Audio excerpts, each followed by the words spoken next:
휴스틸이라는 탄탄한 철강 중견 기업이 있습니다. 그런데 이 중견 기업에서 사원들을 퇴사시키기 위한 매뉴얼을 만들어두고 특정 사원에서는 화장실 앞에서 근무를 시키기까지 했다고 합니다. 이 휴스틸의 보복갑질, 과연 어떤 양태가 있는지 저희가 출력물로 준비해봤습니다. 함께 보시죠. 휴스틸 화장실 앞 근무에 이어서 복직자 해고 매뉴얼까지 2015년 9월로 거슬러 올라갑니다. 회사 사정이 어렵다는 이유로 과장 및 대리급 직원 98명에게 희망퇴직 명목의 사직서 제출을 요구합니다. 87명이 사직서를 제출했고요. 이 중 10명의 사직서가 10월에 수리됩니다. 실직한 10명 중 3명이 노동위에 부당해고다, 우리를 좀 구제해달라라는 구제 신청을 하기도 하고요. 2016년 4월에 중앙노동위원회가 복직 결정을 내립니다. 이들에 대해서 복직 결정을 내리며 구사일생으로 다시 이들은 회사에 복직하게 됩니다. 그런데 그 이후 휴스틸이 복직자 3명 전원을 화장실 앞에서 근무시켰다는 겁니다. 복직자 3명의 책상이 바로 화장실 앞에 배치가 돼 있었더라. 화장실 앞에서 근무를 했던 A씨가 이렇게 소감을 밝혔습니다. 이런 회사의 행동에 치가 떨리며 잠을 못 이뤘다. 물론 회사 측에선 화장실 근무는 하루뿐이었고 즉시 시정됐다, 이렇게 밝혔지만 하루냐 이틀이냐 날짜가 지금 문제인 건 아닌 것 같습니다. 이어서 이어지는데요. 그 다음 출연물. 뿐만 아니라 복직자를 해고시키는 매뉴얼까지 만들었다는 의혹이 제기됐습니다.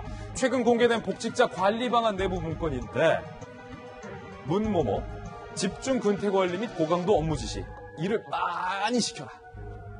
근태 불량, 과실 발생 시 징계를 해라. 견책 이상, 직위 해제. 반복 수행으로 스스로 빨리 퇴직하게끔 유도해라.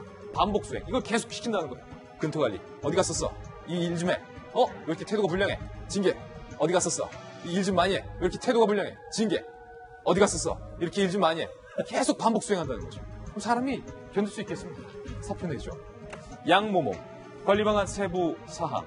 대구 공장 부공장장으로 발령을 해라. 사무직 직원에게. 공장장 발령.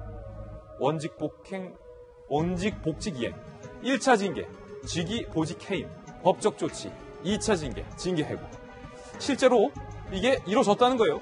계획대로. 대구 공장에 이분이 발령이 났고 1차 징계로 직위가 해정됐습니다. 이거 부장님이었는데 대기 발령되고 법적 조치. 전산 정보 유출로 경찰에 고소됐다. 실제로 플랜이 시행됐다는 거예요. 양모모 씨 같은 경우는 이렇게 밝혔습니다. 직위 해제를 할 거면 정당한 그 사유를 밝혀라. 그러면 수긍하고 인정하겠다고 했는데 지금 6개월 지났지만 회사는 한 번도 조사하지 않았다. 이 회사의 인사 담당 이사는 이렇게 말했습니다. 그건 회사에서 공식적으로 정리된 문서가 아닙니다. 실무자가 만들었다가 파기한 문건입니다. 실무자의 개인 일탈입니다. 이렇게 설명을 한 건데, 김지혜 변호사님. 네.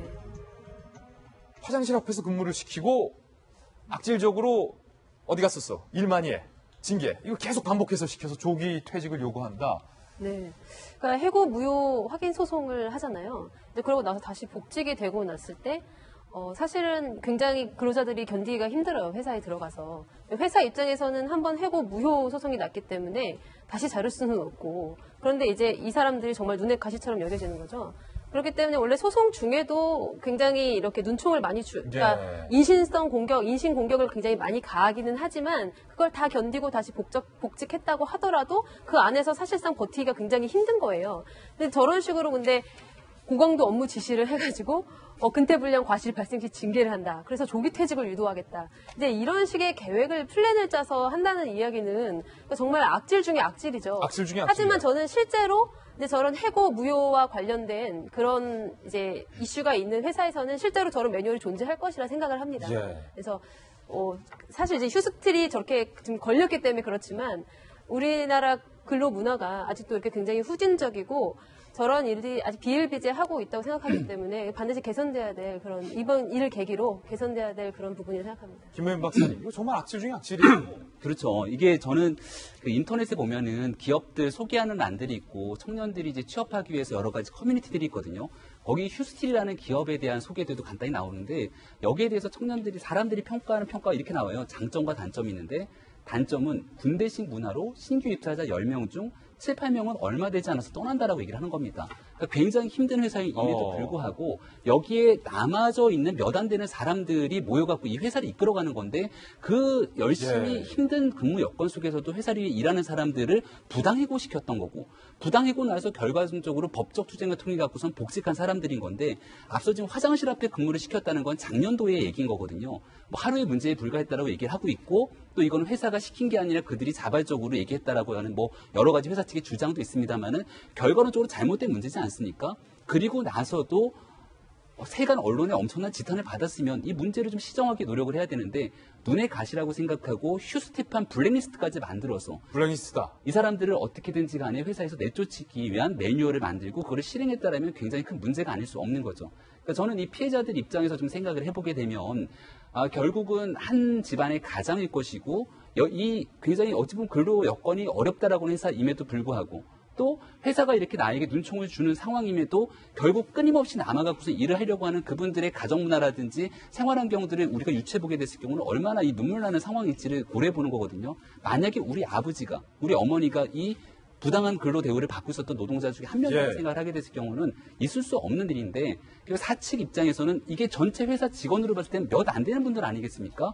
그러니까 부당하게 해고당해서 했던 이분들이 하는 회사를 통한 행태 자체가 마음에 들지 않는다라면 그분들을 최대한 설득해서 진짜 몇 안 되는 분들이기 때문에 회사에 더 녹아 들어가고서 열심히 일할 수 있는 근무 환경을 만들어준다라면 어땠을까라는 아쉬움이 굉장히 강하게 남습니다. 예, 김우식 교수님, 이게요. 화장실 앞에 내 책상이 있다는 게 이게 굉장히 좋은 경우는 있어요. 좋은 경우가 있습니까? 좋은 경우가 있어요.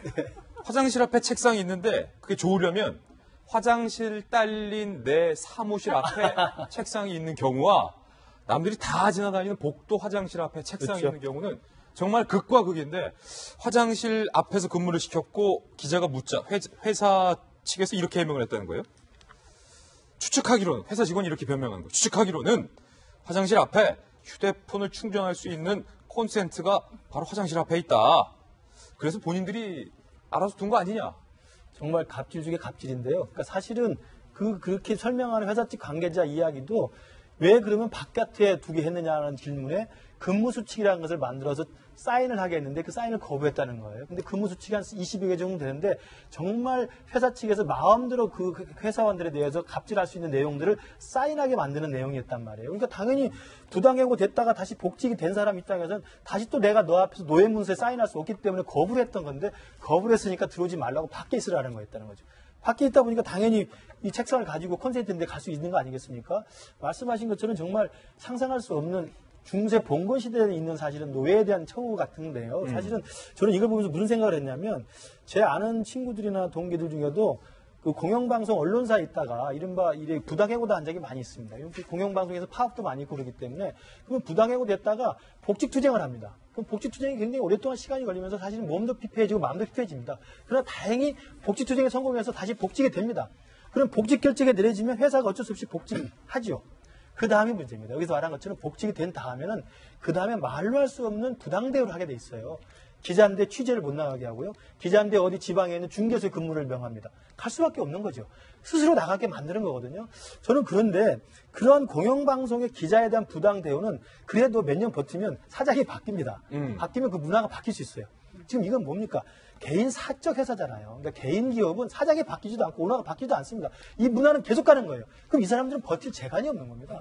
저는 그런 의미에서 이 휴스트리라고 하는 데서 정말 부당하게 해고시켜놓고 다행히 법적 판결에 의해서 복직된 사람들에게 또 말로 할 수 없는 부당한 대우를 하는 것 자체가 문제가 아니라 우리나라 기업에서 이제는 해고는 마음대로 할 수 없지만 복직된 사람한테 이렇게 인간적인 비인간적인 대우를 하는 이 문화는 정말 문화적으로 해결을 해야 됩니다. 이거 법적으로 어떻게 할 수 있는 게 아니거든요. 예. 저는 그래서 사측이나 노측이나 해고됐다가 다시 복직됐을 때 복직된 그 사람이 그 회사에 자유스럽고 당당한 구성원으로서 일할 수 있게 만들어줘야 되고 자기도 당당해야 되고 또 사측에서도 그분들을 정말 자기 공동체 한 성원으로서 받아들일 수 있는 그런 어떤 기업의 문화가 만들어야 되지 않나 생각을 합니다. 고용부에서 이 회사의 이 같은 문제에 대해서 특별 근로 감독에 들어가겠다라고 밝혔는데 이 근로 감독뿐만 아니라 정부 측에서 보다 더 세밀하게 이 문제를 좀 들여다봐야 되지 않을까라는 생각이 듭니다.